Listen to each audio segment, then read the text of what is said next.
लौकत लौकत नहीं खे बिना में बिना उठी बजा तो तू का बहिर भइल बड़ा गाड़ी के हम सुनात नहीं खे बोला बोल है हमरा शराफत के बजाय फायदा उठाता हां अरे बाहरे शराफत की मूर्ति वो तो हम रात देख लेनी कि कितना बड़ा शरीफ बाड़ा। रात के बाद याद दिला के हमारे ब्लड प्रेशर मत बढ़ावा बुझा गइल ना का करे रे हमर भाई से हां कि हम दारू पी के गाड़ी चलाता नहीं हां और न तका लगे तो है तेरे भाई से कि तू कम नहीं खो दिनों में ठोका करू रातियों में ठोका करू धोखा ठोकी के दुकान के ले पड़ू हां लगे तो ही जा बता दो हमू तो बाबूजी से बता देता नहीं का ये कि तू हमरा के छुप छुप के नहात में देखेला और क्या कहेला लड़की सबके माल ठीक बना था निकल जा गलती से तो मत बताइए हम ने बता काम खत्म वो तो माई की वजह से थोड़ा सा इन्होंने मेहनत कर लगने तरह पर जा सब खेल बिगाड़ दे जा ओहो बड़का खिलाड़ी बनल बाड़ा नेक्स्ट वर्ल्ड कप तू ही लेके आई बना विराट कोहली की जगह तू जाके खेलिया हां वर्ल्ड कप की गोद देहिया तोहार चिकनाए लागल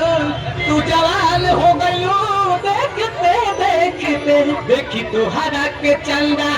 जाए लागल खुशहाल हो गइलो देखते देखते। अरे वाह तू तो बहुत बढ़िया गावेला हमरो तो सिखावो ना तो आवो ना पहले कुछ गा के सुनावो गाई हां परदेसी जाना नहीं मुझे छोड़ के रुका रुका रुका रुका तारा आवाज हारमोनियम से बाहर आता रियाज करबू ना तो भीतर आ जाई आ जाई ना अरे तू तो बहुत बढ़िया गावता रू वैसे तो स्टीरियो के सहारे कुल गोदा हो गावता रस तेरी आज करावो ना ता आवो हे जाओ तनी और देर आवो ऐसे गाओ परदेसी जाना नहीं मुझे छोड़ के परदेसी वादा निभाना। ए मिकी तू जे बैठल बड़ू एगो गुंडा का नाम लेके खोजता हां अरे तू काहे घबराता रहा उस शहर के सबसे बड़ा गुंडा काली चरण मोहम्मद ने मारा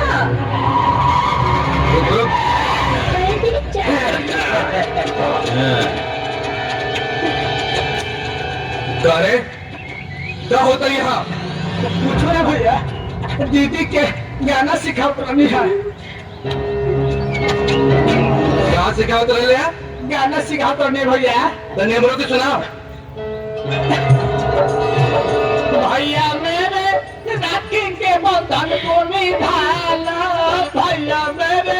राखी के बंधन को निभाना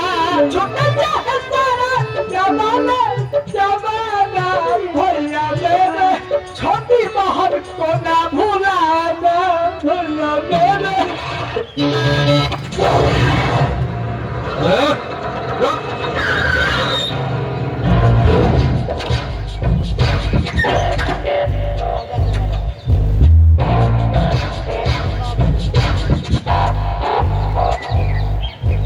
बहुत बड़ा गुंडा बाड़े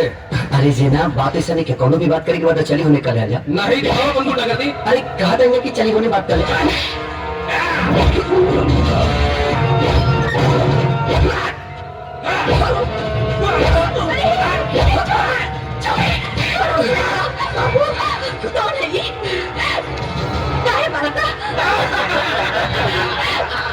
तो उन्हीं के एकरा से मार खा के आए लेना कर लानत मत होगी पे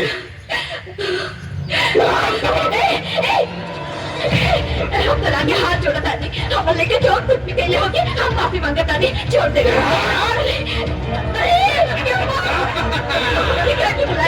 भगवान अब हम क्या करें कि बाबूजी भी घर में नहीं खी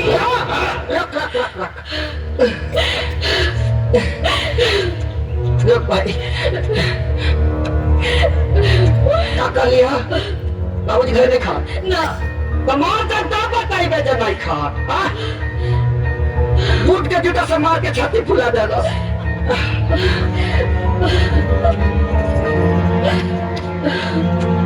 अब भाई पकौड़ी खाती 5 गो प्याज ले रही हो छिटवा देला 4 गो भरुआ मरीचा रहा वो हो गई पागल हुई बोलेगा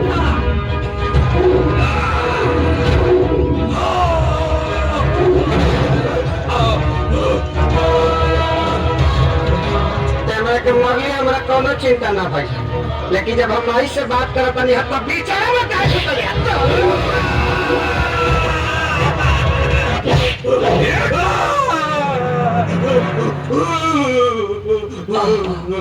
अतना निमन हमार फॉर्च्यूनर के बाइक नया नया निकलरला एक पीस निकलरला केकरो के लात मार के गिरा देले लात मार के ते का बुझाता रे हमारे बाबूजी के नाम के नीचे बच जेबे हमारे माई के धक्का देली ना देबे माफी मांग माफी चरण चरण चरण दे माई चरण चरण चरण चरण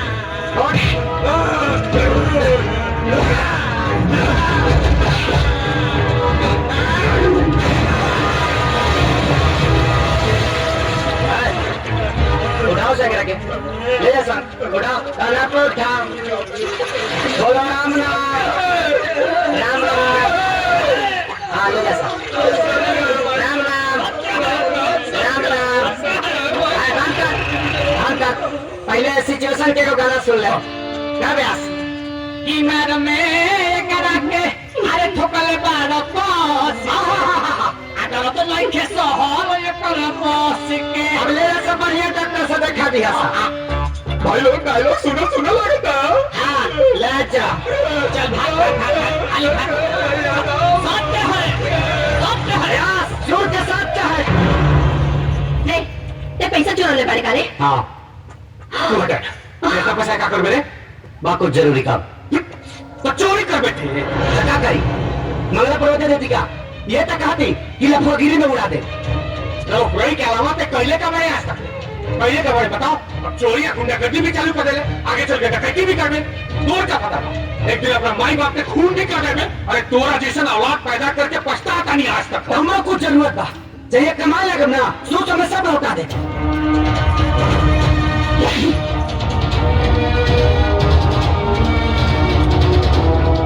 चोरी करने के बाद डकैती करने के बाद चोर करने के बाद कर बाकी अपना बाबू जैसे बदतमीजी के लिए ना तो तुम जुबान खींच ले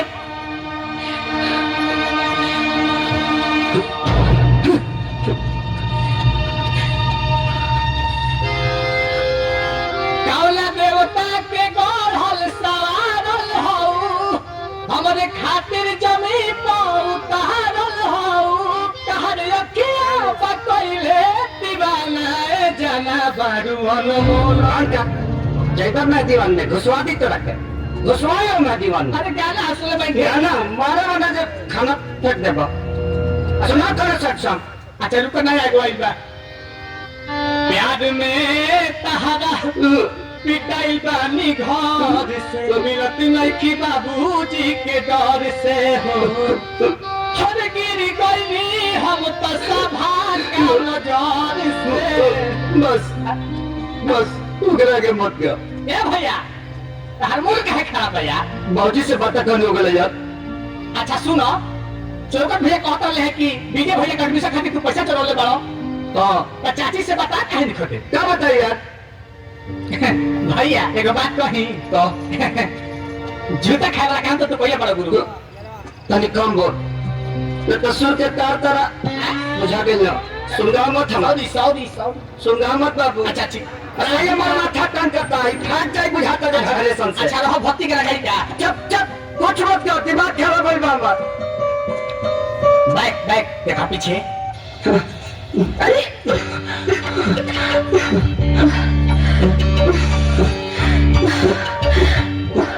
चारों मंत्र यहां पर सारी है गलबा कैसे दफा नंबर 3 शब्दों में पढ़ रही की सांसें तेज होने लगती है ठीक है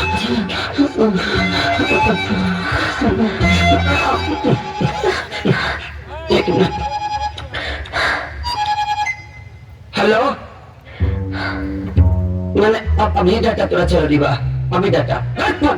2 घंटे बाद बना देता तारीख बहनी के। ये हमारे फोन है, 1 मिनट रुक जा, साइलेंट कर देने।